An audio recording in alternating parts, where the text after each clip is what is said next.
Marami na naghahabol sa paglilinis ng puntod ng kani-kanilang mga yumao. Pero sa isang sementeryo sa Dagupan at Davao o Zamboanga City, pahirapan ang paglilinis dahil sa baha. Sa isang sementeryo naman sa Negros Occidental, nabistong ninakaw ang ilang bakod ng mga nicho. Nakatutok si Darlene Kai. Lubog sa baha ang ilang bahagi ng Bunuan Bukid Cemetery sa Dagupan City, Pangasinan. Kaya ang mga naglilinis sa mga nicho at mga maagang bumibisita roon nakasuot ng bota. Problema rin ang putik at nagtaas ang mga talahib sa sementeryo. Magpapintura, tapos magpalinis. Marumi. Madaming damo, kalat. Bira yung nagpapalinis, ma'am, kasi badyang nga sa gilid. Walang dito lang sa harap ang yung iba sila lang naglilinis. Ang diskarte ng ilan, pinagsama-sama ang mga naputol na talahib sa pinatungan ng sandbag upang may daanan ang magpupunta sa sementeryo. Kasi baka kasi doon sa grabing baha, abutin yung buta kasi. Kaya siya dumadalaw lang dito, yung mga nandito lang sa harap. Baha rin sa isang bahagi ng San Roque Public Cemetery sa Zamboanga City.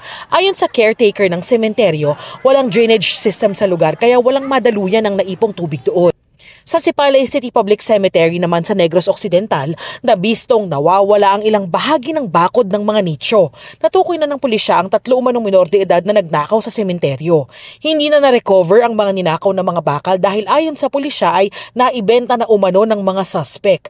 Pero ipinatawag ang mga sangkot kasama ang kanilang mga magulang. Isinailalim rin sila sa counseling. Ang scraps ng kabataan, pag-abot diri sa station, gin-interview sila sa WCPD. Nag-ako ang mga gin-endorso diri nga mga minor de edad.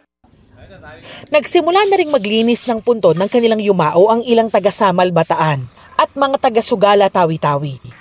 Sa isang sementeryo sa Dinalungan Aurora, libreng namimigay ng pintura ang lokal na pamahalaan sa mga naglilinis ng nicho. Magdala lang po ng sarili nilang lagyanan and kanilang paintbrush po. So pipili lang po sila rito.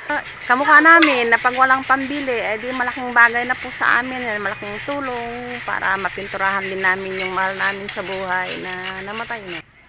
May mga bumbero ring namimigay ng libreng tubig para sa mga maglilinis sa mga puntod. May mga nakaantabay ring water truck para sa mga humahabol maglinis sa mga puntod sa Cabanatuan City Public Cemetery sa Nueva Ecija. Mahigpit din ang pagbabantay sa kaayusan at trapiko sa labas ng sementeryo. Sumasideline naman sa paglilinis ng puntod ang ilang kabataan sa Bulan Civil Cemetery para kumita ngayong wellness break. Sa Coronadal City sa Cotabato, may ilang maaga nang dumalaw sa mga puntod para di sumabay sa dagsa ng mga bibisita ngayong long weekend. Para sa GMA Integrated News, Darlene Kai, nakatutok 24 oras.